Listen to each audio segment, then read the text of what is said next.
That is the hope, so, I meant to start that at the beginning. So you have to start over. Starting over.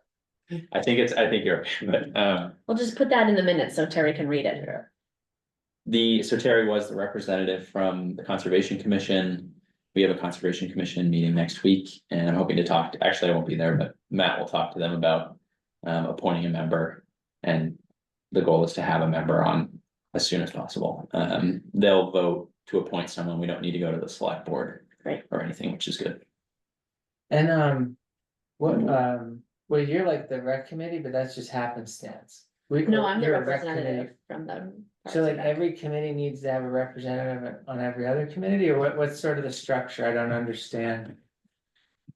When this committee was formed, the Uh-huh. goal was to have representatives from rec, select board and conservation. Oh, okay, on this. great, that's good to understand, thanks. And I'm just general. And public. to general public. Yeah, me too, I'm general public. So, yeah, as soon as we can get someone from conservation on here. That'll be great. But we have a quorum, so. Do you want to approve the minutes from June Okay. 13th? Yes, let me pull them up here. My computer's connection is not good.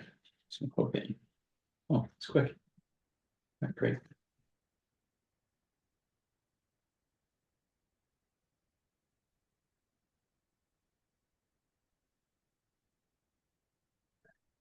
I read them ahead of time, I was fine with them. I had read them also. I had no changes. They were very thorough. Agreed.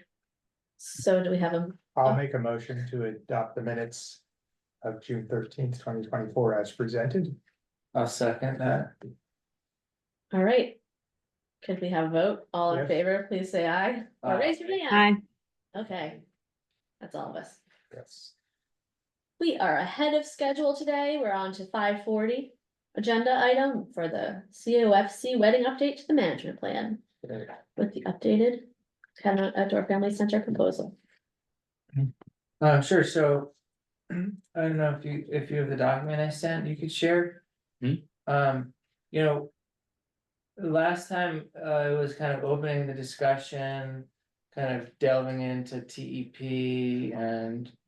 The structure of easement versus management plan and what's in which and where and everywhere, so it was. But one thing that I didn't wanna forget about was, in what I wrote last time is actually. Will be unchanged, I think. The language that I still would, that the COFC would still propose to put in. So if you go way down to the second to the last page, maybe we start with that. And then we'll come right back. It's in green, it says draft edition. So this, we would be removing concert and fairs, so we'd be focused on celebration. But it would say, consistent with. The blue that's above that, is what is the management plan regarding mountain biking and Nordic skiing. So the draft edition would remain the same to the management plan. So what I present tonight is not like what I'm proposing to put in the management plan, but it's the response that we'd be giving to the. Trust for Public Land, who's asking to understand the impact. And what it would look like if we had weddings, and like the probable number of them and frequency. And number of attendees and where would they be. So that's what I'm prepared to present tonight, but you know.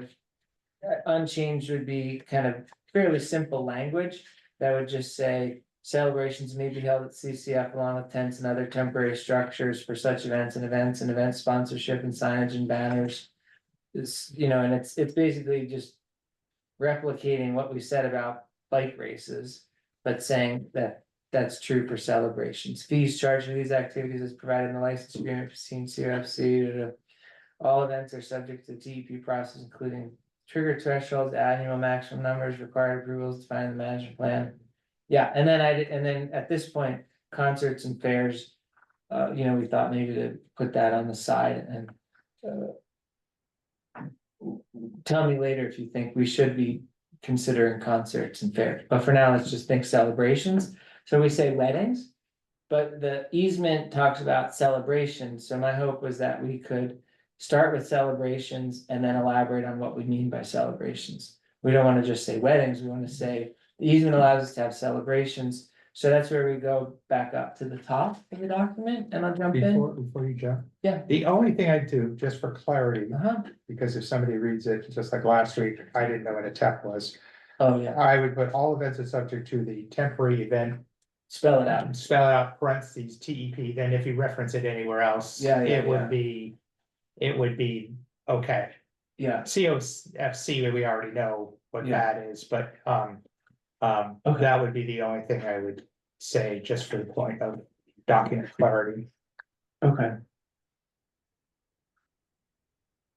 Yeah, and that note, whether we put that in the management plan or not, that's more a note. To us, but we certainly could include that. And yeah, I'd have to at least expand on the acronym and see if that. Is a big sentence. Okay, so let's go way back up to the top, there's 2 pages today, there's a little bit of like resetting the context.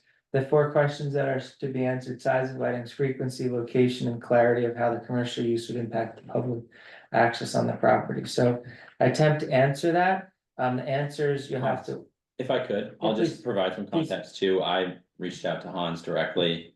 And some other members of the family center, and just after that meeting. Reiterated what we received from the land trust, the Vermont Land Trust, what they want, so then we can then hopefully, if.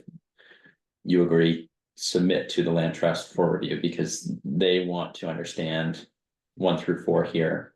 And then move from there, so. So the intent, I think would be then to see if pages 1 and 2 here. Are close to what we wanna submit to the land trust. Or Trust for Public Land, or whoever. Vermont Land Trust, yeah, it's. Yeah. So, and then as well for you to say, no, that sounds good, or no, that doesn't sound good, right? So the CCF committee themselves, you all. You know, should say, oh, we like this, yeah, let's submit that. You might say, oh, I don't like this, I don't wanna even go any further. So this is all, you know. In scope tonight. Well, if I can make a comment. So at the last meeting, I had also submitted a bunch of comments and questions, and then when you sent this, I thought, oh, the land trust is asking very similar things. And after I read through this and for the work we've done here, I wholeheartedly, in my opinion, support this. Oh, Already, you're Already. supposed to hold on to your comments No, there. no, I read through this and I thought about it and I looked at the frequency and the sizes and what you put in here. And I would support this position. I have questions on steps and what different. Like, are we talking tonight or are we deciding? What are our timelines? And if we are deciding, are we putting something into the management plan or the easement? Or do we need to go to the select board? What's the timeline on the Yes. action steps? So, step 1 is for this body to review. A proposal from the family center, this 2-pager. Mhm. Is roughly that proposal. Hans has also done the previous proposal, which, I think the amendment. The draft amendment language to the management plan is helpful, but it's not what the Vermont Land Trust will be looking at. It will be more so the details in the first 2 pages. And so we could. The committee could submit this whole packet, vote to submit it. I'll back up. The next step is to submit something to the land trust. The land trust asked for those 4 specific items. And they'll make a decision from there if they want to proceed with that. The official approval from the town would come from the select board. After the land trust says yes, they Correct. would need to say yeah. Okay. Correct. So that's the order of operations. As I'm saying this, I'm forgetting if Eric detailed, Hans, you might remember.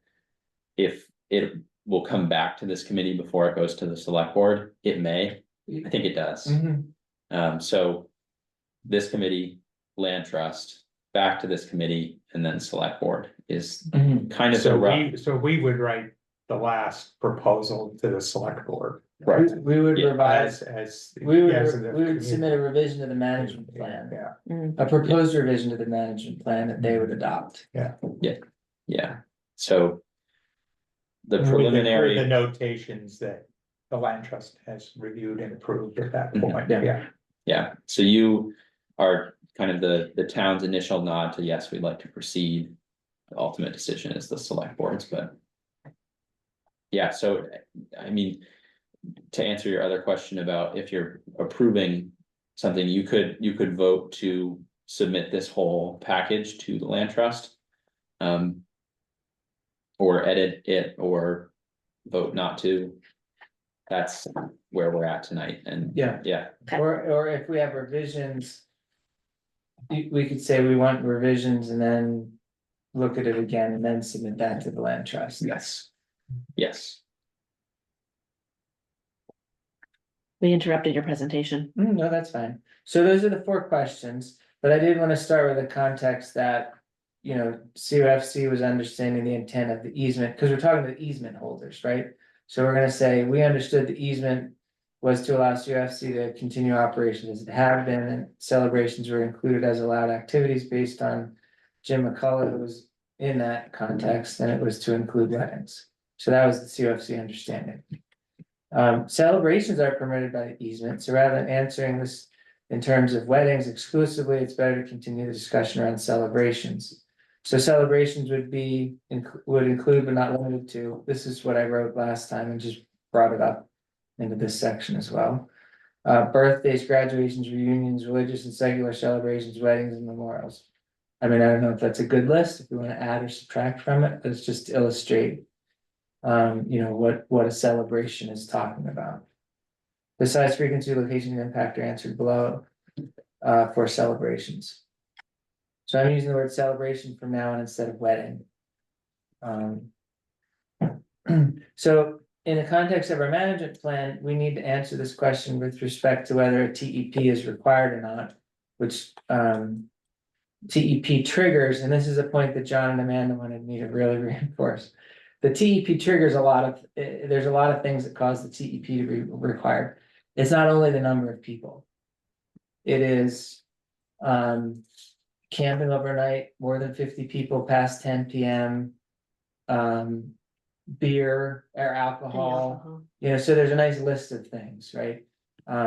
So when I mention numbers here, I'm trying to characterize the nominal wedding, not the maximum wedding. Right, so the very first section I'll talk about is celebrations that require TEP. Either because they wanted beer or wine or they wanted to stay past 10 PM. Or they had more than 225 people. So. My estimation was. A typical wedding that would go through the TEP might range from 50 to 200 people. Now, depending on. For the location, then where would they go? We would find a suitable open space. And there's ones that are immediately coming to mind. The hub field, which is right there by the parking lot. I put out there, I didn't get any revisions from. The rest of the family center. I said, I thought that felt like it's suitable to 50 people, like too many more than that. Starting to get kind of busy. So the benefits, it's, you know, it's close to the parking lot, but it's less private. You don't really have a view of Camel's Hump, which is a big attraction. Frankly, that's the same location that we have over 100 people starting races on a weekly basis at you know, Tuesday and Wednesday night. And we have staff volunteers, sponsor tables, like, so just for context, like there's large things that happen right in that section anyway. Camps are there as well. So I thought the hub field, like right by the parking lot, maybe it's good up to 50 people. Then there's the wedding field, which now has huge solar panels on it. Have you seen those? There's solar trackers on Jim's part of the wedding field. Oh, that's recent. I think he might have just installed them. I was like, whoa, they're new. I guess that would be a cute part of the wedding. what's new? There's solar trackers on the wedding field on Jim's land now. like as of this week, I don't know, I just saw them last week. they must be that I don't new. have a clear understanding of where the wedding field You go is. in Jim's driveway, Yeah, and it's on the left. There's a big wood pile. That's it, right? That, Yeah, Yeah. well, you know, the other way to get to it is if you go past Jim's house, you go past the tiny cottage. And then there's an opening to get into a field to turn right off the road. yeah, I can pull up on the south an side. inch. my On computer. the the south side, side, Goose Hill yes. side. yes. So anyway, there's the wedding field, half of it is town land.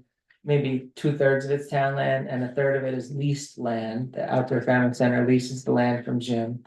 Which I think now has solar trackers on it. But there you get a nice view of Campbell's Hump, it's where they traditionally have held weddings. I say that's suitable for up to 100 people. It's a little more private, it's fairly proximal, it's a pretty good location. Now, I mean, could it be 50, could it be 100, like, this was my best stab at the numbers. Bottom of Goose Hill, so the next place where a wedding could be is at the starting line for the races. That's mowed on the other side of the pond. And I say that's suitable for up to 100 people. You get a view of Camel's Hump. And again, it's the same location used regularly by 1 to 200 people for races. With all of those things, cut and paste from above. And then the last one was top of Goose Hill. The benefit from up there is you're higher, you get a view of the Adirondacks and the Green Mountains. It's a larger distance from the parking lot. It was the same location used for the solar eclipse viewing, and there was like, I think. I should ask John if he ever took a tally. But it felt like there were 200 people up there watching the eclipse when I was there. That area is not currently mowed and it does get hayed. So like that area is kind of the least of the developed, but it seems like, you know, a prime spot. It's not in the way of anybody. It's in the middle of the field. But that would be the last place. It's also not, even though it's not mowed and it gets hayed, it's not part of the conserved area for bobolinks at that high elevation, is that Okay. correct? I Oh, we were think gonna that is, check. I think that's true because the bobolink ones are either beyond the bottom of Goose Hill, you Yeah, know, and so. I'm pretty sure because I'm sure the that, bobolink fields were not allowed to mow through. right, And the field up there, we have you know, a trail, trail yeah. right through the middle Right. of the field. so I mean, I'm supporting your idea because Oh, I good. don't think there's any restriction up there, yeah. My computer is really far behind. I'm trying to pull up a map so we can all see Yeah. exactly which areas we're Yes. talking about. So that green blob, that's the wedding field. Yeah, where his Try to hand is zoom on in a the little outside. bit. Yeah, Wow, this is really slow. So it's close to the road. yes, Yeah, yes, it's a. it would probably be I mean, not that I'm saying it is for sure, but it would be like wheelchair accessible from the parking lot practically. But it is a third on on their property. Yes, a third of it is on their property Yes. that Outdoor Family Center currently leases. Right, So the wedding field. This is like a minute and a half behind right now. It's the green blob to the up above the pond, yeah. and then. There we go. Nice. The bottling field is down below that pond on the right. Right, You see there's kind of 3 fingers here on this trail. This is the bottling field. yes, Oh, I think it's even farther, No, it's that- farther out. no, that's the bottling field, where the. Oh, hand yeah, is. you're right, Yes. because farther out is not even Yes. the Yes. property. Yeah, you're right. Right, Yeah, And then, of course, you see the parking lot on the other side of the road and the grassy field Right. there. Where's the vernal pond? it's way up off of, Woods Trace and San Not Ed. like again, that's okay. off of Woods Chase, No, off San Ed, Sam, that's. I mean, if it keeps raining, it's gonna be a pond year round. Yeah. So the impact, so the frequency, I say likely 1 to 2 a year, just because like, I mean, we don't expect a ton of these. And because the temporary event permit is limited to 12 events a year. Maybe we could, at a high level, say maybe 6 celebrations are gonna happen a year. because the other 6 events are likely already consumed by being biking or running events. So that, I had a question on that, actually, I looked at the TEP and I've forgotten already, but if you could have a daytime wedding of 150 people and it wouldn't require the TEP. as long as there's no alcohol. Right. As long as there's no alcohol. So that gets to the second section, celebrations that do not require TEP. But so that's what you're describing is in this next section. Okay. And I appreciate your comment about what we could, and then what I am putting here is what I thought what would be probable. So celebrations that do not require TEP is saying, hey, this is a celebration that doesn't hit any of those thresholds, and they could just happen under their current management plan. Without a TEP. Birthday parties, anniversary celebrations, small weddings with no TEP triggering factors. Hypothetically, it could be a 224 person wedding. As long as there's no TEP criteria hit. My judgment was, who's gonna have a 224 person wedding in the middle of a field and no alcohol? I don't feel like that's probable, like the like, you know, young couple who has no money and loves to be outdoors and has a bunch of friends and they wanna do a wedding with like rugged and no, just porta potties and one bathroom that we lease in the McCullough's house. Like, so my assessment was maybe it's like a 10 to 50 person kind of celebration. And the 10 is not a wedding, probably, that's like a birthday party or an anniversary celebration. The location would likely be the grassy area next to the hub to make use of the picnic tables. I probably should revise that, I think I was thinking more of like I was thinking more of parties at that point. I think I should come back and add the location also to be the wedding field. I think the wedding field would also be an appropriate location too. And I say possibly 1 to 2 per month. And here's where I'm talking about like birthday party, anniversary celebration, or a small wedding. Depending on public interest. So if somebody calls and says, hey, I want to come up a birthday party there. Oh, sure, no problem. Where are you gonna set up? Oh, can we have like 3 picnic tables near the hub? Oh, yeah, sure, absolutely, come. That would be a birthday party. I mean, to be perfectly honest, as of today.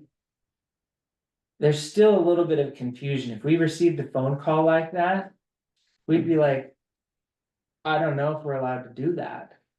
Like, I don't know if we can approve you to come here and have a birthday party.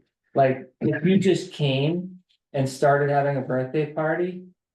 We probably aren't gonna go out there and yell at you and like chase you off the property, but now that you've called us and asked us, the COFC staff still really doesn't even know what to say to them. Yes, you can.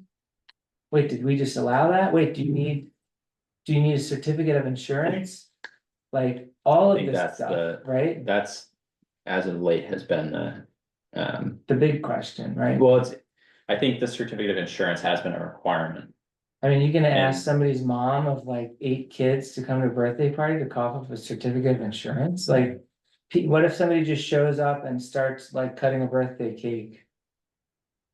Do we chase them off the property? Like, the staff is kind of like, they get these phone calls and they don't know what to do with it. It seems like yeah. that's something to put on to a discussion. I'm on a tangent, but it is. It's a relevant question that I don't know the answer. I'm not gonna say Yeah. exactly, like, I know the answer to that question right now. Yeah, And I'm sure it's consistent across all the town properties, so. A certificate of insurance tends to be when you're inviting the public or something like that, but. I'm sure we have something in place for all the town parks. that's a good point. Yeah, Mud Pond and like. If somebody called the town and says, can I do a birthday party at Mud Pond? what Gene said there about it being open to the public is the certificate of insurance thing, I think. But, yeah, Uh-huh. Oh, I see. Okay, so on this topic, the typical celebration that doesn't require TEP, I'm estimating 10 to 50 people. I feel like if a wedding wanted to. If the wedding was gonna be more than 50 people, I have a hard time believing that they wouldn't. Some people do though, so just because. But- We don't believe that it can have, there could be there's definitely some people that have dry weddings. Yeah. But you're covering both.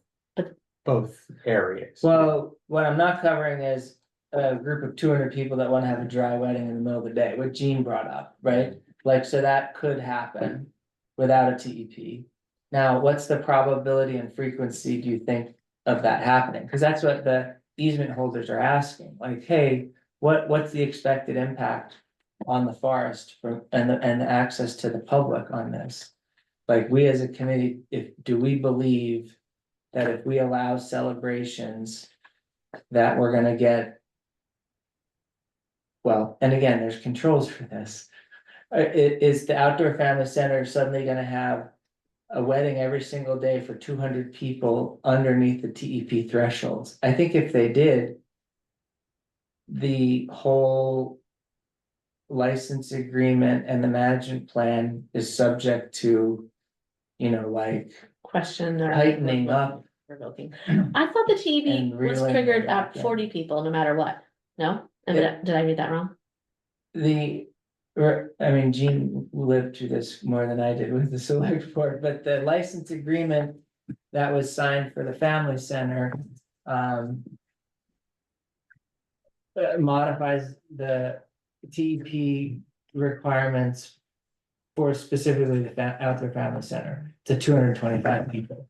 So like if you're just a regular person in town, you're under one count Oh, of I people, see. but the license agreement. The license agreement that was signed raised it to 225. I'm trying to pull up the list of things and my computer is.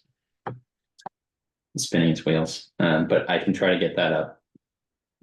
Here shortly. So the last thing, that we're trying to answer up on the top section and then the bottom section, sorry, I jumped to the bottom section, was the impact. So the impact for. The TEP weddings or TEP celebrations, I say no additional impact on the CCF beyond what the management plan allows for today. With a total of 12 TEP events. So hypothetically, we could do 12 TEP events. That look exactly like a celebration with number of people. Alcohol, it's all subject to the select board approval, of course, but we're not adding any additional, we're not raising the threshold or count of events. I say similar scope and magnitude and impact to a large bike race or running race. With respect to parking, public access to portions of the property and other factors today. Likely smaller scope and magnitude. To other TEP events with respect to number of attendees and impact on parking and public access to the land. Like when we do the Green Mountain Cyclocross. That is a way bigger event than what I would expect these weddings to look like. There's people all over the property, there's flags up all over. There's, tents, there's sponsors. I think that some of the existing TEP events are more invasive to the property. They wear on the trails. So I that's where I said slightly smaller impact to other TEP events for number of attendees and impact on parking and public access. Yeah, like if there's a race, you have like a whole side of the place closed off. If you have a wedding, it's a much more contained area. It's not like, oh, hey, the whole south side's closed. Less impact on the forest versus a TEP event, like a running and bike race, because they just stay out in the grassy open area that's already mowed. They're not in the woods. Yeah, and I just say the TEP events are approved. And then on the smaller ones, the ones that fall under and don't require the temporary event permit. The impact, I said negligible additional impact. To regular day usage on parking land, public access. Less impact compared to a regular race night or day of camp. With respect to public access, forest impact and parking. And same impact as a weekly race with the use of a portable PA system and microphone and speaker. For music and. An announcer.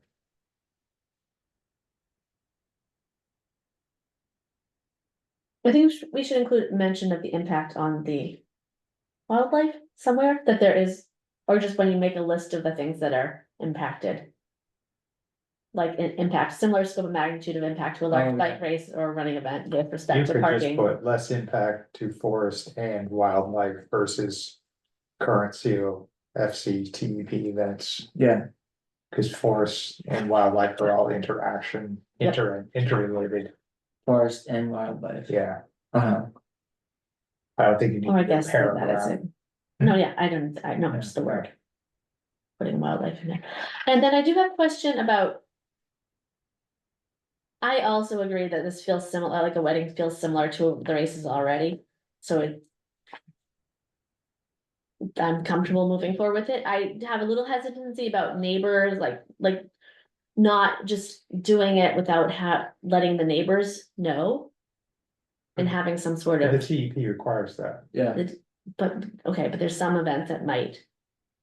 There's the 200 people that come during the Yeah, daytime, I mean, I but then I think- guess that's the same number. I as think that may be there for a race. hypothetically. Yeah, I mean, there's a lot of judgment, right? Like if the outdoor family center starts getting complaints, the town obviously hears about it and then something gets acted upon. I think a 10 to a 50 person celebration would happen and the neighbors wouldn't notice anything. Right. Like It's we not- have hundreds of people for camp, you know, Mhm. cars up and down and. Mhm. Just, I don't mean to interrupt, but I finally got the list of, temporary event permit thresholds.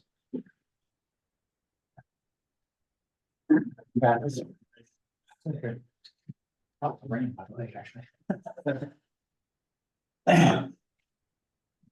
Yeah, so that was what Hans was listing. I think he got most of them there. I forgot about the tented area, 1,200 square feet.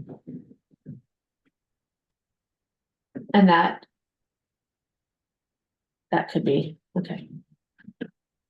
So this is kind of what I've been noodling over a little bit is, when I read over all the documents about why we have the town forests, certainly, while yes, events are, could be allowed under the license. And let me finish my thought before you jump in and argue with me, but I don't think a wedding is why we have the town forests, right? So in a way, you could say it's not something that's fulfilling the mission or the purpose. So that's making me a little uncomfortable. People did not, buy into the whole concept here in order to have a wedding venue, right? They wanted an outdoor recreation center in a town forest. So I was comfortable with, okay, we're talking about, you say 1 to 2, I'd say maybe 6. You could maybe have 6 weddings under the 12 TEP. That seems like a lot, but would it really be 6? Maybe it'd be 4, maybe that'd be great and people would love it, it'd be a good income stream and we'd all be fine. So I was kind of comfortable with getting to that point. And then I kind of started thinking like, well, what if ends up being more than 6? What if it ends up being 20 that don't quite hit the TEP? And at some point, does it become too much given the mission? And that's where I kind of got stuck, and I didn't know if we wanted to consider,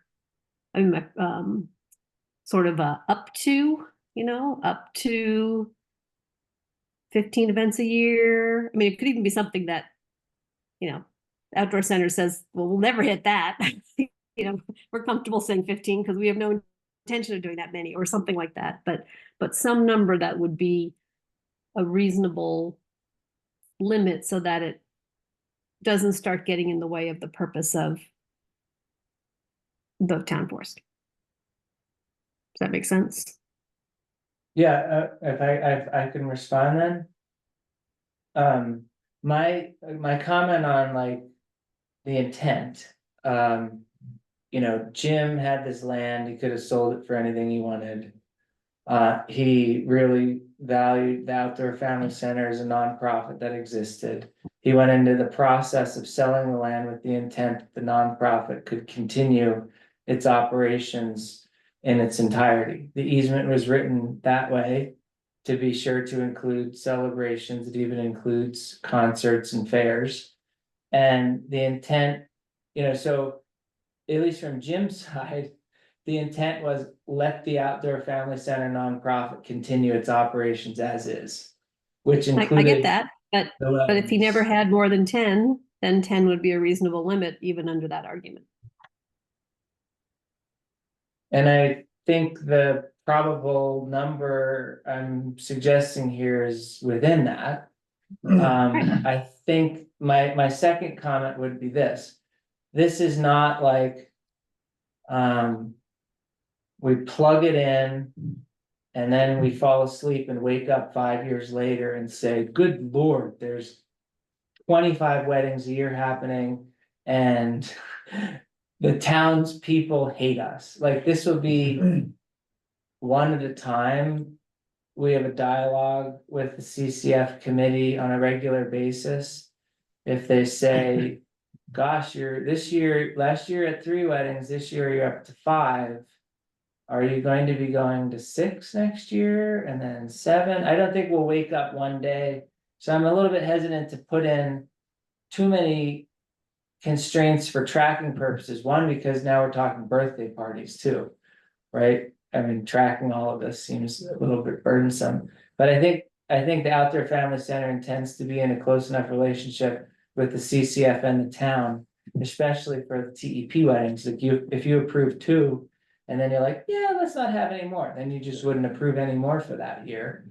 And I think the, weddings that don't require TEP or the parties that don't require TEP. I don't think there's gonna be that many of them, but if in a dialogue. You say, hey, this is getting too much. I don't know if we need something written. As a quantitative number to control it, or if it's just working together. It feels Yeah. like we need, sometimes, it does feel like, it feels like a town would need not just a dialogue agreement, but to have or put in to the plan, like. As reviewed annually by the CCF or something, this number reviewed annually or something to make it slightly more formal. I mean, Yeah, I there's would say nothing it's that always- says how many always hard bike for- races. There's nothing that says how many bike races they're allowed to have or running races they're allowed to have. But Right. those support the mission, and this is something different. I mean, I guess I just will push back on this idea of supporting the mission. I mean, like, if we can pull up a document and I'll read it together and come to the same conclusion that you are. But my understanding was, the vision was for Jim to sustain this thing he created with the Outdoor Family Center to be able to continue to operate on the property. And this is absolutely in the scope of that. There's even a piece of property called the wedding field. Well, there's Right. something I read about it being a recreation, outdoor recreation and wildlife and those kind of things, which I don't have the document in front of me in this room, but that's the part I'm talking about. And I think I would argue that Jim never intended it to become a wedding venue. So I think I he mean, would he probably used it as a support some wedding kind of venue. limit. He used it as a wedding venue and the I discussion. know, but I mean, he didn't, but that was not his mission in life to make it a wedding venue every I weekend. mean, back to what Alan said last time, the Outdoor Family Center needs to be viable and weddings was a part of that portfolio. And now with winters evaporating, how many different ways do we want to tie the Outdoor Family Center's hands to stay viable? Like, this is. I think I was part of that conversation too, and that's what I was saying when I was thinking it was gonna be 4 to 6, Are weddings allowed on other land in town if there's the similar parks? In other words, could you have one at the community park out here if you got a TEP? Or, right, up on 5 Tree Hill? Andrew? I am not aware of any proposals to do that. Not anybody's asked, but is there ways? A is wedding, there like any- a tent, are we talking? So maybe the tent is part of the question too, I don't know, but it feels like it's, Because a reception or a ceremony? Do you know what I mean though? Because Yeah, yeah. I think you could go have Well. Well, it's a I don't know. reception, right? So Right. it's gonna be a reception Yeah. on the outdoor forest. Yeah. On the, And I guess, Catamount and I Community guess Forest. the question is, what is reasonable? If you go to the top of 5 Tree Hill. First, you're not gonna put up a 1,200 square foot tent and have 200 people up there, it won't work, just the geography wouldn't, but you could have. A justice of the peace and 10 people up there Yeah. without any problem, Right. yeah, Yeah. But you Uh, probably wouldn't even tell the town if you're gonna do that, you'd probably Yeah. just go do it, right? Right. yeah. Um. If Village Community Park, if you wanted to put a tent there, have a wedding, have a party there. Um, Not sure about the alcohol. I think probably everything else you could I get don't- approved for.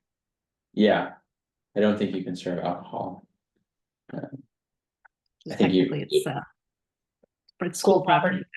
Yeah, I think the town would need insurance for that. Or. Yeah. From whoever's Yeah. throwing the event. And it would be TEP, the things in the TEP that we're looking at, like the fire department, et cetera, as well.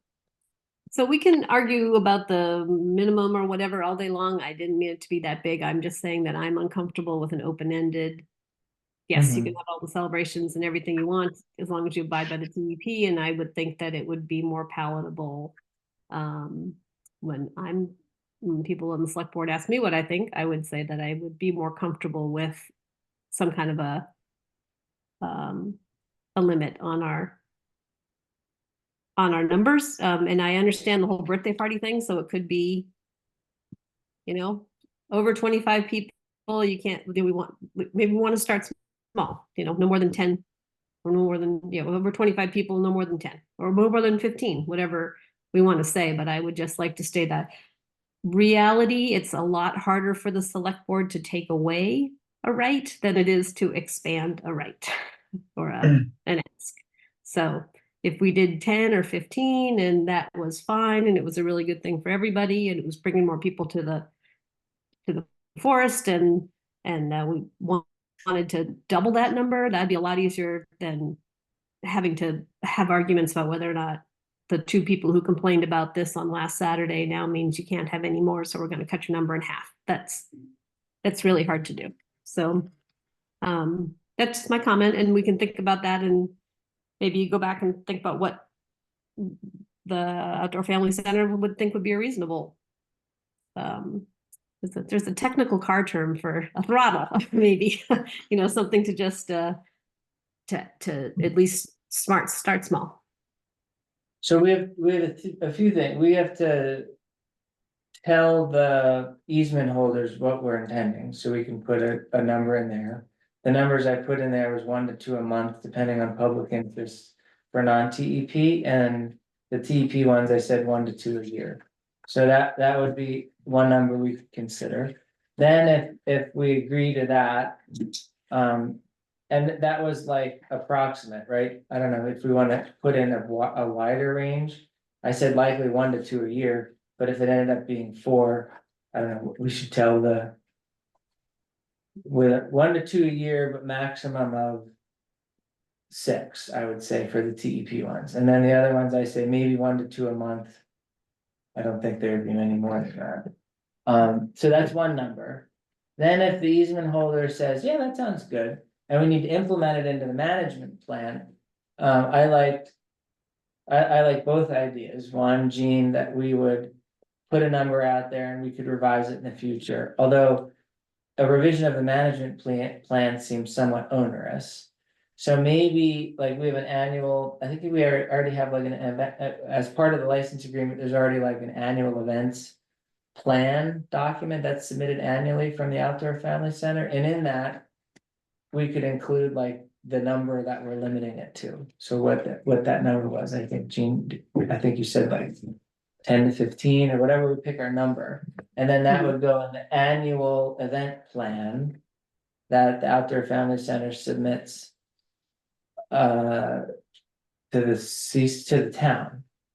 Right, and those then that would be the limiting factor. So on an annual basis, we could say, well, let's do this number, the town could say yes or no. I just wouldn't wanna have to, like, every time we wanna change the number, have to like revise the management plan. I Yeah, agree, no, I totally agree. Yeah. yeah, Okay. I think from staff perspective, being as specific as possible about the frequency, answering that frequency of celebrations question. And if you want to, you could add as well that, you know, ask the land trust if they have an upper cap that's different. Does that make sense? Yeah, Like if you said 1 to 2 a year, maximum of 6 for TEP events, ask them. Explain this conversation we're having, basically. yeah, I think that would be helpful because as specific as we can be when asking the land trust, then their feedback will be more useful because then we don't have to go back to them. They don't have to come back to us to say, well, what do you mean 1 to 2 likely? Does that make sense? yeah. So based on our whole discussion.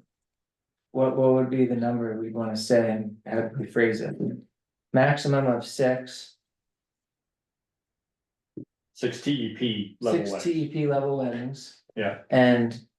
I don't know if we're saying 15 total or 15 non-TEP celebrations. Yeah, max 6 TEP celebrations. And plus 10 or 15 or whatever number we wanna say. Of small celebrations that don't go through the TEP. Would I say that, just max, and then we'd say, well, what do you guys think? Maximum 6, but probably more, you know. Probably 2. Like, since this is new, it might be 1 to 2, but maximum 6. And then down on the bottom, maximum 15, but since this is new, it might only be 2 or 3 a year to get started. But it allows you growth, like you say, without changing the management plan, once you've got it in place. But then the question is, when does it start feeling like it's a wedding event place instead of a, Yeah, But I guess maybe the mechanism for that, like, let's not have that be through the land trust, because they sort of need to have their level, you know, they're not kind of hands-on with what's going on, they have their kind of upper level thing, and like, if there's citizen feedback of, oh, we feel like there's too many weddings at Catamount, like, seems like that should come back through the town government, not through the land trust. So in other words, either the license agreement, maybe preferable to the forest management plan would kind of be how you would address that. Yeah, I agree. It could be that the land trust would be comfortable with 20, but the town might not, but let's not. Yeah, right. Right. Let's go with the highest number they're comfortable with in the license, and then the town can make a different decision as long as it's lower. Which is. It's hard to know exactly what the land trust is wanting to hear from us. You know, on one hand, they already put celebrations, Concerts. fairs and concerts, right? They already put that in the easement. but didn't they put that in because they got tired of the discussion and they I don't had know. already talked dogs and hunting No, and no, horses to death, and that was. There's two documents. There's the easement. And then there's the management plan. The management plan is the one where they got exhausted talking dogs. And everything. The easement says you can do horses. It says you can do snowmobiles. It says you can do celebrations fit, like the easement's very. More Much open than broader, the and I don't think management plan. I don't think that discussion, I wasn't in it. I don't know who was in the easement discussion. But that, I didn't hear any, like, you know, protracted. So that was not the town discussion, that was from the Yeah, people that did the grants. Yeah, the forest management plan is sort of narrower than the land easement. The land easement is the broadest thing. Like, you can hunt there according to. So the land celebrations are not in the management plan, that's right. that's That's what we're right. trying to put in here. So they're just, but they're not prohibited, they're just absent from, But they don't address it. right, The Right. land trust nods their head at the amendment to the management plan. Yeah, the land trust wants That's to, the detail. Does that make sense? say that again. Not the easement. No, can you say that again? The land trust Yeah. approves the amendment to the management plan. they do? That was my understanding.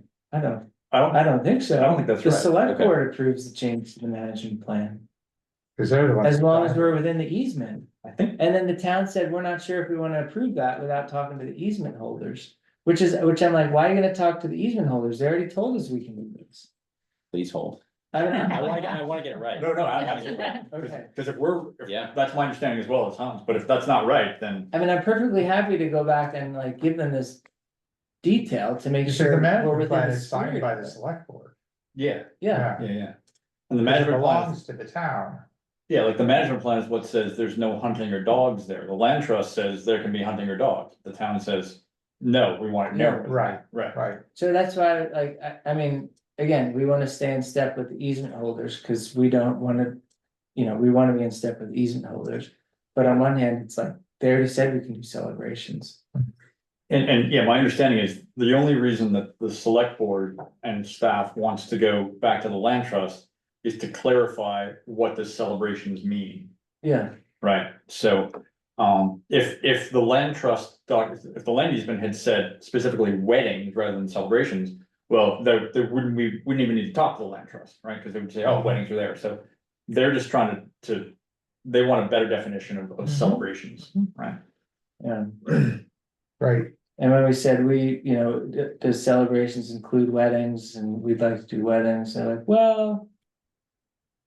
I don't know, tell us what you're thinking about, the Right. number and frequency and impact on the forest. So we're trying to answer that, like, we don't wanna. We wanna be under their advisement of not impacting the forest negatively, which is the goal that they had to preserve it. Right. And to answer that question, I'm totally where we all started this conversation, which is, I don't see a big difference between a TEP wedding and a TEV race event, right? They're Yeah. gonna have the same impact, so, so if that's the question for them, I'm perfectly comfortable treating them as the same thing. Right. But for the neighbors in Williston, it feels different. That's to me. And why is that? Because I think people think of Catamount as being a mountain bike place, not a wedding venue. I don't disagree with that. I think, if you asked half of the residents of Williston if they knew that there was a Tuesday and Wednesday race going on at Catamount, they probably wouldn't know.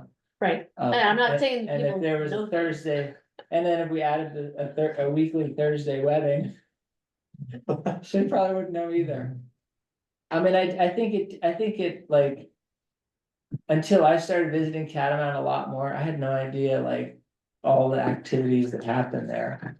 And being there in the morning, like seeing people out boarding and. It's true, until I got involved with this committee and ended up down there, I didn't realize you had the camps.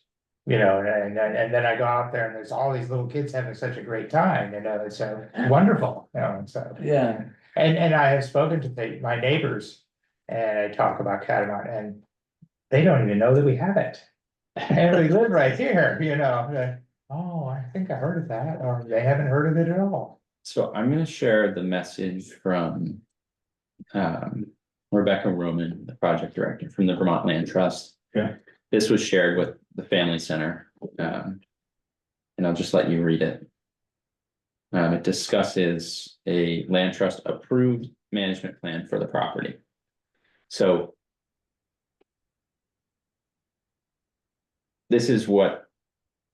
We have those 1 through 4. This is what that stems from, is this message from Rebecca. DLT approved management plan. So maybe the select board approves the management plan, that they have to approve the management plan too. So, and that's. Okay. We're still looking for VLT to nod their head. At the proposal, if it's submitted to them, that's the process. But we're amending the management plan if we're changing something. And that's where. VLT. Would have to approve that. Does that make sense? So do we want to share with them the proposed revision to the management plan, have them approve it, or do we want to answer their 4 questions of frequency? Because I don't think the management plan will answer those questions on frequency, location, and other things. So we're looking for feedback from them. And so I think submitting information, questions you have is helpful. We're talking about the maximum number of events. You could ask them if they have a maximum number of events that they would be comfortable with. Um, I think it is useful if you can be specific about frequency. And I think the way that you've, Hans, have phrased it in the proposal you submitted today makes sense. I would ask the committee to discuss those numbers and I think, yeah, being specific for VLT is useful. Thanks for that, Andrew. My understanding had been that the management plan is solely something under the select board. I didn't realize that the VLT had a role in that. So that is news to me, but thanks for assuming that what Rebecca wrote there is correct. A VLT, that she didn't mean a VLT easement, that she meant management plan. But okay. And I'll also add that the other easement holder, the Conservation housing, you got it. something, yeah. They've agreed with Rebecca. They're also involved. And they've agreed that that's the way to proceed. So. And my understanding is the Housing Conservation Board, whatever it's called, is. I'm not trying to diss them, but they seem to defer to the land trust for most decisions. Or they kind of follow their lead, so maybe that's not always the case, but my understanding is that the land trust is largely the one that sort of makes. Does the analysis and makes the decisions, and the housing board sort of follows or whatever. I don't know if either that's way, they your both experience. get to look at it. They both get to look at it, but like really the more concerned party is the land trust. I'm not sure. What it's the Vermont Housing Conservation Board. Yeah, I'm Um, butchering it, but yeah. No, that's okay.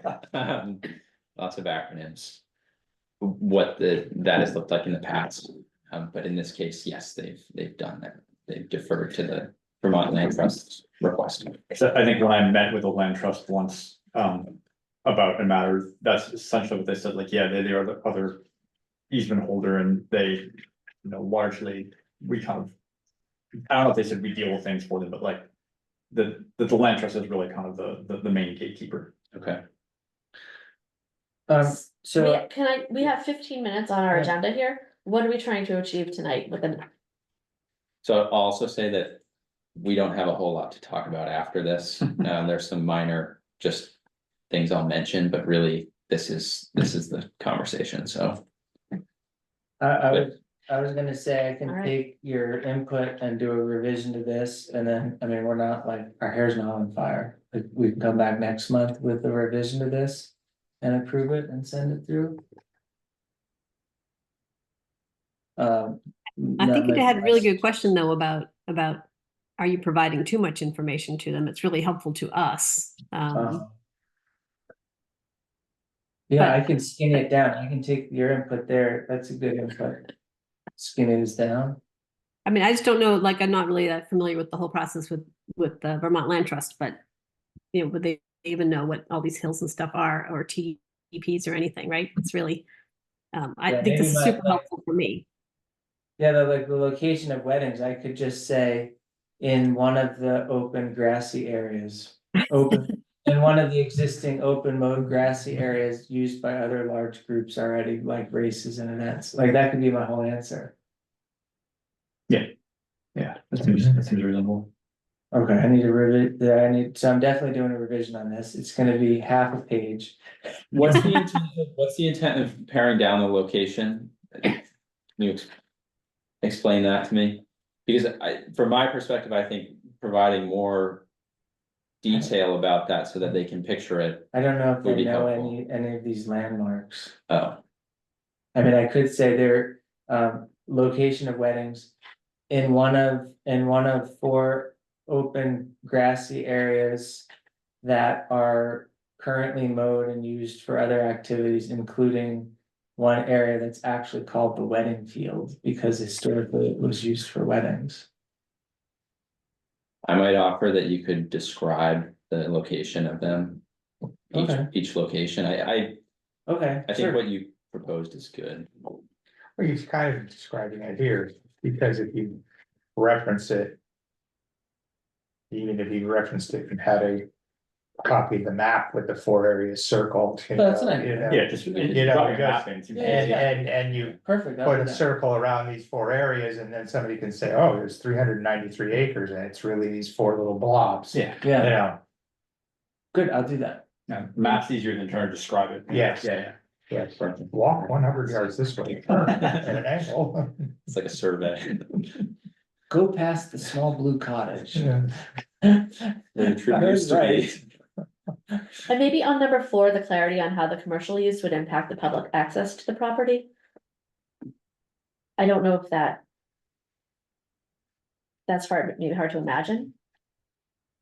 But how was that answered on the I tried to impact, answer into the impact section. less impact to below. the forest? Versus cheap, similar to an actually large Public impact, access Okay, to the similar. property. I see, Yeah, I would say that though, if you hold a wedding, you do want to. The only impact is that you want to say, we've made an agreement with a wedding or any other celebration, that this area is for their Yeah. use. yeah, And that bikers shall not go racing through it, even though you don't need to write that, you want to say, we're for the duration of this event, we're giving the people who have this celebration the rights to use that land. Mhm. So you're not really, and again, within the context of the size of the forest, you're not precluding people from using 98% of it. You know, this is not a very big area in any of these that you've described.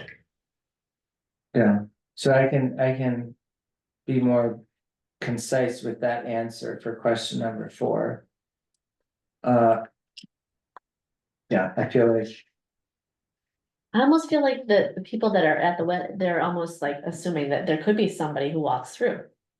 Cause they're here at the forest, No. and that might happen, just like if you get married at the beach. There could be I think people I walking agree with by, that. I mean, I think I agree with that, like, Yeah. the expectation the Outdoor Family Center has to make is like, look, we're not closing the entire property. Right. Right. Like, this area will be reserved for you, and if people come in and start disrupting, you will politely ask them to allow the wedding to Yeah, proceed. yeah. If somebody's had, we don't need to get into that level of social monitoring, you know? No, yeah, yeah, in fact, there's a, people self-police. I can remember many years ago, there's actually, I think it might be a Vermont statute that says a wedding not the reception, the ceremony is open to anybody in the public, you can't exclude them, Yeah. yeah, yeah. That's You kinda- got a wedding crashing. Yeah. Okay, what other? Yeah, I mean, I feedback? think it's pretty clear this is gonna be, even a big wedding is gonna be a relatively small part of the forest, and it shouldn't impact Yeah. the use of the rest of the forest, so. maybe just the time of night or the volume at nighttime. Eventually, when I need to tell. The neighbors that this could happen, I mean, I guess that goes back to like, how is it any different from a bike race or a running race? those end by 9 instead of maybe 11. That would require TEP, and then neighbors would get a letter if it goes past 10 o'clock. So neighbors get a letter, Yeah, Yeah, if it goes after 10, and yeah, well, it does require TV, but there's an overnight running event that has happened the last few years. But they do get a TEP because it is after 10 PM, but it's like how far you can run, was it 24 hours? or you something? can run, well, you had the limits up on. But yeah, so, I'm trying to. Just think of ways in which weddings are not different from other events, you know, like, amplified sound or. Things like that, like it's no different than a bike race or a running race in many regards. I think it would be appropriate to, if this was. Approved and then did make it to the select board, that butters letters are sent then. To notify the neighbors that that is something that's happening at the select board. that the select board will be We'll be discussing. hearing it, yeah. Oh, right, yeah. Yeah. Or you That's can, fine. will town send those letters? Apparently recently, we've been told that we need to pay for, we have to drop off a $25 check to pay for the postage to send the letters for every TDP. That's probably the TEP policy. For everyone, for the public. Okay. Um, That'd be it. Anyway, I- sorry, I- I'm distracted. this would be different than that, but Got it. yeah, we can talk about that if it comes to it. Well, Okay, I may have jumped in early and say I wholeheartedly supported that still too. I think you've done a really good job in this discussion that's come out of it, has also been very good with some.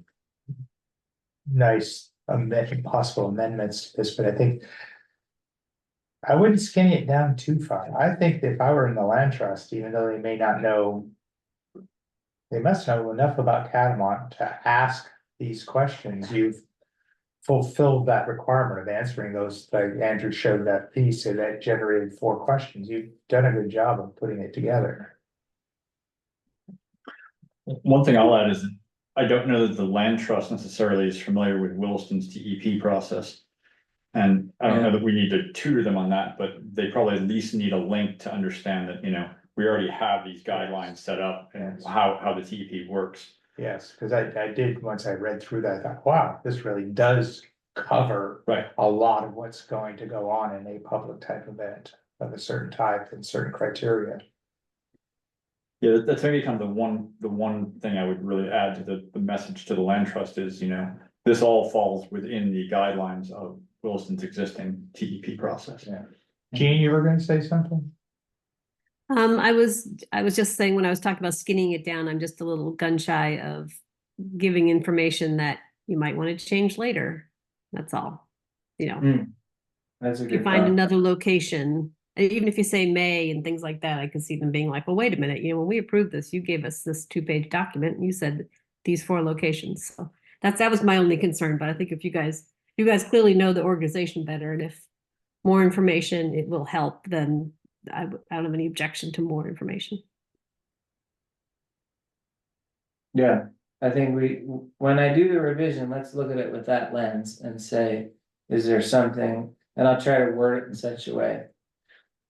Yeah, I don't mean to make you a lawyer though either, The likely, yeah, it'd be lawyerly, like, the likely locations are circled on the map. Especially with the wedding field being a leased property. To rely on that as being a field, Well, part of it's leased. Part of Part it's of it is, Yeah. but also, right, it's Yeah. inaccessible with solar panels. And did you know they put up solar trackers? Two giant solar trackers on Jim's part of the building. When did that happen? I don't know, must have been in the last couple weeks. Yeah, when I was over there, when they had that Peter Welch thing this spring, it was all, Yeah. I just haven't looked since. Oh, no. I was mean, there 2 weeks ago. Yeah, I was gonna noticed say, that- I I knew noticed there- that the bike Through there race for- last, bird nesting and hasn't been there, but I haven't been in a few weeks, so. biker running race last Tuesday. It's private land, they can, Yeah, right. Yeah, it's their deal. All okay. right, you what have a other- plan. Yes, I will revise it, I'll come back next month. I'll be on the agenda and then we'll have something to submit to the land trust. And Were there I ask- think what I heard as far as answering my concern about the top is that for the land trust, we're gonna ask them what they might be comfortable with. When you come, when we talk about changing the management plan, we might get more specific before it goes to the select board. Is that what we discussed? Is that where we landed? I caught 85% understanding of what you're saying. Yes, we did want to ask them, like, please give us feedback, or what were you thinking with respect to number?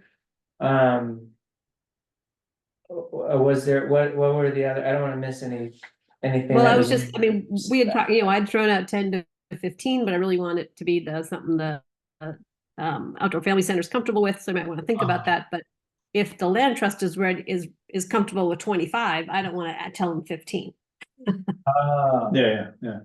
So I just wondering where I think we're process wise, I thought if we're going to the land trust first, we leave that a little bit open-ended and see what they're comfortable with, which might be more than what the town would want to approve or not. But that's just, does that make more sense? Gene, I think that almost might get too complicated, but that almost ties into the TEP thing, like, you know, the frequency of weddings would already be limited by TEP for larger weddings, but then for smaller weddings, And events, and, sorry, celebrations. and celebrations, birthday parties, whatever, like, you know, if we have 20-person birthday parties, we wanna say we can only have 15 of those, like, I mean, a 20-person birthday party has, you know, negligible, no one's really gonna notice, right? Yeah, and I'm sorry, I didn't see when you came, is it Tom? I didn't see when you came in. Oh, I'm sorry, I'm Alan, I'm Yeah, the VP of the, Yeah, of the. yeah, of the I mentioned nonprofit. last time, I just couldn't remember your name, sorry, I Oh, didn't see when sorry. you came in. But yeah, I was kind of saying, like, in this, I think is separate perhaps from the Vermont Land Trust, but it could be like, I mean, I don't really care how many under 20 people events you guys have, but Right. I would have a concern about how many 150 people events you have that don't trip the TEP, but they are kind of taking over the property and changing the nature of the activities that go on there. And that's just a concept, you know, that I want to throw out there for us to think about.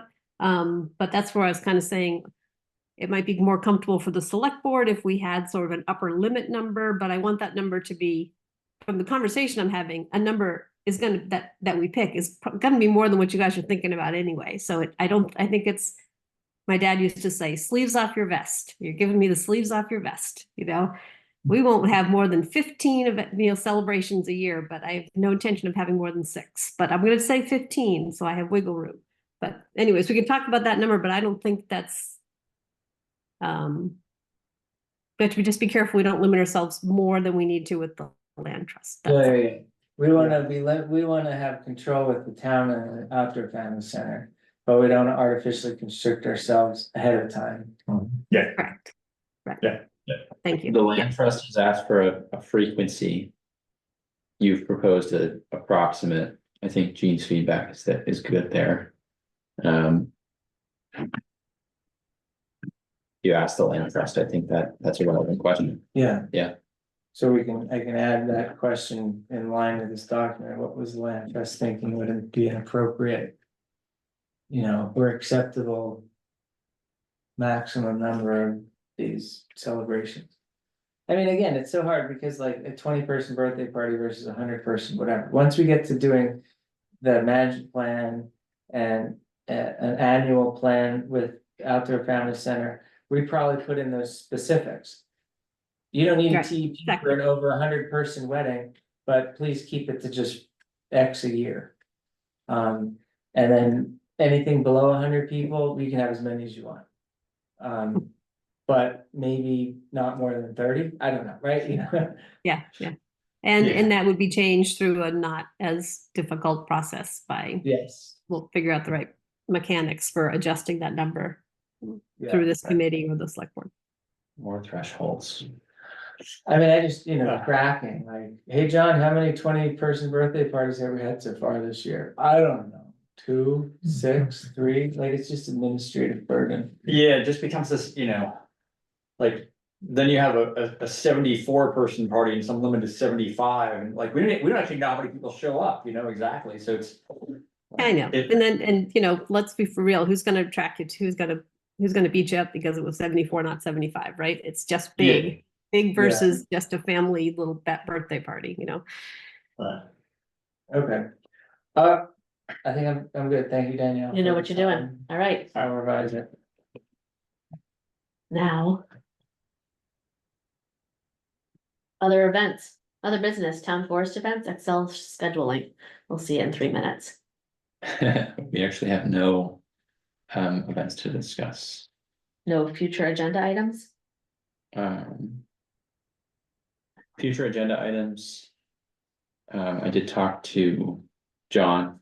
The Act 250 trail permitting will be, it's coming. And this as well. Let's see. I think John hopes to have something to present to the CCF. At the next CCF meeting about the Act 250 application. He's trying to get it wrapped up and be able to present it, obviously before it's submitted, to this. That's the trail update plan. Yes, that's, kind of the big master plan for anything that would fall under Act 250 for, quite a ways ahead, and that's been a ton of work for the nonprofit. Hopefully it's gonna, cause I guess. The state didn't want us to go back asking for like, can we do this, can we do that, they wanted a bigger plan, so that's what's going on.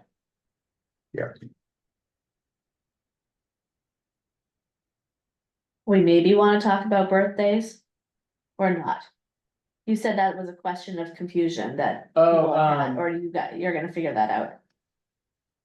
Well, I mean, whether it's birthdays or anything, if somebody calls.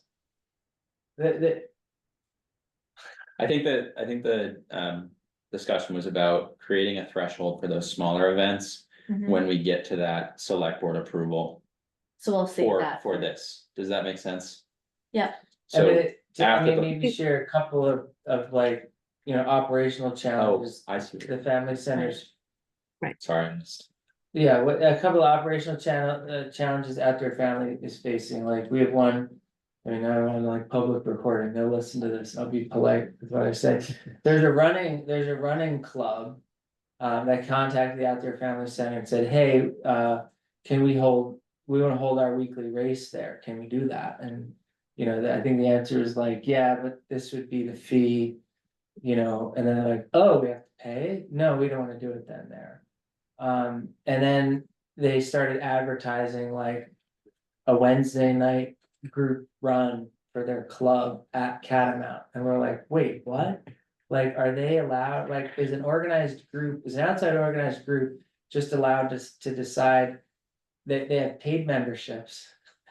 And then they come and use the property. So we contacted them and Outdoor Family Center said like, first of all, there's bike races on Wednesday. Like, please don't advertise group runs for your running club where you have paid members. To come to Catamount to do that. And, two, we tried to work with you before, but you wouldn't give us like $3 a participant or something to help. To help maintain the trails. I mean, that's all the money goes towards, right? Paying for somebody to go chop the logs out of the trails and do me. So, that's one example. And then On that one, can I just say, that's a good reminder, thank you, that's been on the back burner for me. Eric and I have talked about that. And we're working on that. I do think like it's good for the committee to know about that's going on. Yeah. I mean, that's the thing, but I think that's operational, Yeah, whereas your role is policy. Yeah. And so yeah, if there was a policy question that came out of that might come to this committee, but I'm trying to keep those roles clear. Yeah. And, yes, thank you for the reminder. I think I had a conversation with John too, and I think we're trying to handle that, and but it's also good for you to know that those are the things that, we're working. and then, more generally, if somebody does call, the example of birthdays, like if somebody does call and say, hey, I wanna have a birthday party there. Can I just come set up and have a table and, we don't know what to say, like, no, yes, maybe. So that's a policy question that That maybe was a goes on policy the agenda, Yeah. the agenda down the road a bit. Yeah, I'd need to review. Yeah, That- I mean, this is a question, this is we the can talk. agenda questions for the yeah. future. Well, it kind of fits in here, is it I mean, celebrated? we had some of this discussion. It is. It is. We had some of this discussion with Simon before, right? Mhm. And then, And what about the EAB? Can I move us along to the invasives yeah, update? please. You may have seen in various news articles, we had the EAB treatment, which I think went very well. I think we had more press there than we had volunteers and representatives from the family center in the town, but it went really well, and it was great that was donated this year from Arbor Jet and Right. And then lastly, the tree planting update. That was from the last meeting that we just we didn't get to it, but there's UVM is working on tree planting in the forest management area. Been working a bit with John on that, once again, a little bit more operational.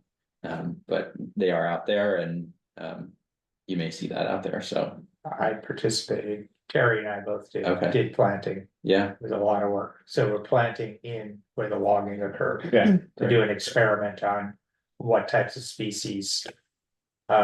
Will survive, it's our. The people at UVM have done it, it's quite a. Interesting grid that they've laid out and put so many trees in so many areas, and then over the years, see if any of these little bitty saplings we put in come back, you know. And they're everything from various hardwoods and softwoods and. And they're in amongst the fallen tops from the trees, and we had to move stuff out of the way to find enough dirt to put them in, and Yeah.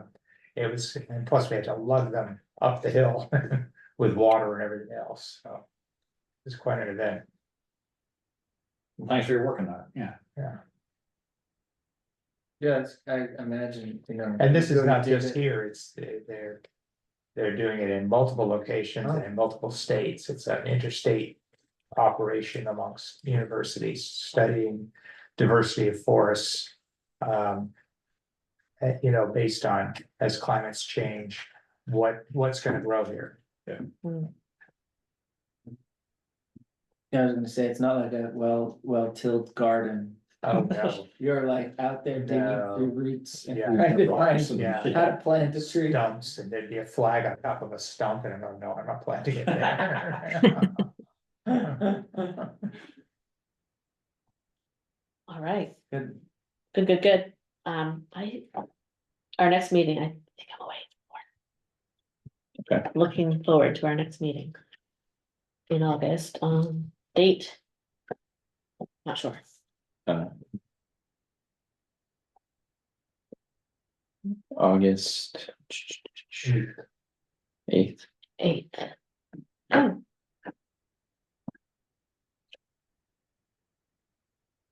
I may be back. we could do a quick forum check just because it's summer, maybe, Reed, do you know? If you don't, too. Oh, I have no plans for this summer. Okay. Other than survive the heat and humidity. That's good. No plans to be away, let's put it that way. The one other thing I'll mention, the invasive management plan that, that Ethan left us with. That is eventually going to make it to the select board in August. So I just wanted to tell you that it's on the list. Gene can The probably request tell you. for the money to pay somebody to do the plan, right? Yes, Yeah. correct. So, Do you It's need coming. us to come talk for that? I didn't get a chance to read Oh, that okay, in, okay, in the time. okay. no, I don't Working on think that's. allocating money right now. I think we have the allocation of the money, the ARPA money on the agenda for Tuesday. Okay, that's for, okay, I think this is separate from ARPA. Okay.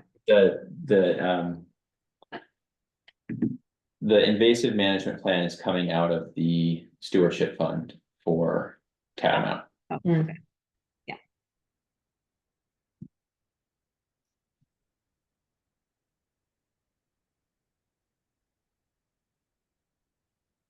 Okay, everyone else can make the quorum, so the quorum's good, or you can make it and Jean, you are available.